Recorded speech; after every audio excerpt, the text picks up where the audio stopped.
When I lived in New York, I had a subway hand. A hand I'd use to hold a pole on the train, push buttons in a lift, and pick things up in a store. I'd use the other hand if ever I had to touch my face or something I didn't want to get germs on.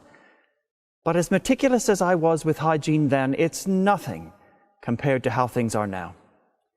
These days I wash my hands more than ever, in addition to using hand sanitizer wherever I go, sometimes multiple times. In fact, during this service, I'll apply it at least 12.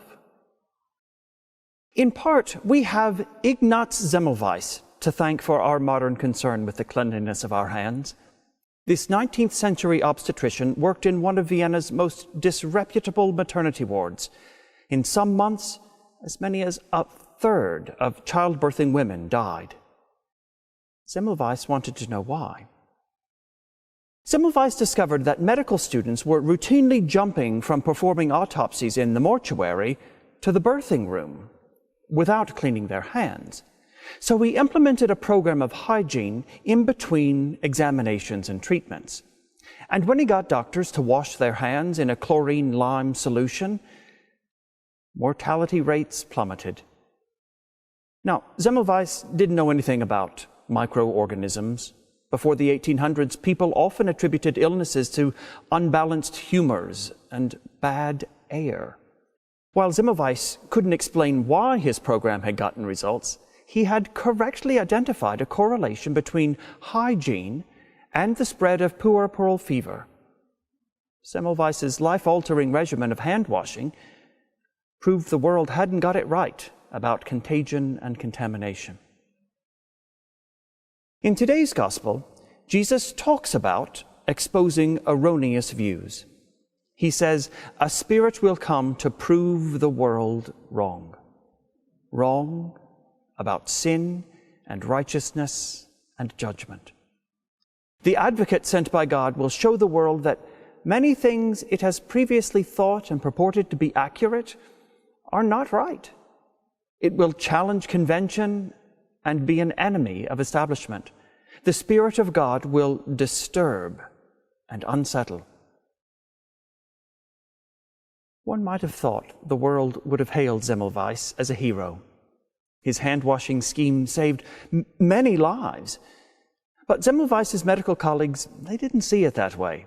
They regarded him as a bureaucrat trying to tell them what to do. They thought, who was he calling unclean and dirty? Many rejected his theories, labeling him an embarrassment and a hack. In his lifetime, hardly anyone took Semmelweis seriously, and hundreds of deaths went unprevented. Seemingly, that's the way it goes when you try to tell the world it hasn't got something right. World leaders are derided when, based on scientific data, they extend pandemic lockdowns. Public health officials urging all eligible to get the vaccine are met with delay in acceptance or refusal of vaccination despite the availability of vaccination services. In some quarters, scientists are fighting an uphill battle, as are those who urge us toward the equitable worldwide distribution of vaccines, which remains, according to the World Health Organization, the biggest threat to ending the acute stage of this pandemic and driving a global recovery. So far, the world hasn't got it right. Additional voices are telling us we've not gotten some other things right either. Those who stood in Pollock Shields earlier this month in front of an immigration enforcement van opposed the UK's unfair asylum system. They were saying the world, at least this part of it, hasn't got it right. Black Lives Matter protesters, speaking out against racial injustice, are calling for reform to policing and an end to systemic racism. They're saying the world hasn't got it right.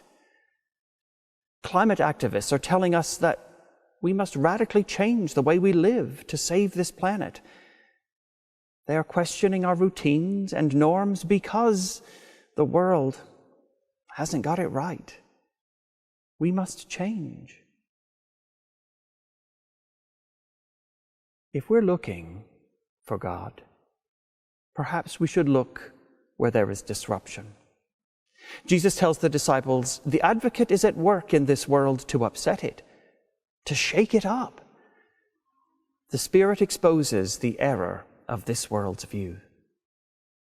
The Spirit of the Lord comes to bring good news to the oppressed, to bind up the brokenhearted, to proclaim liberty to the captives and release to the prisoners.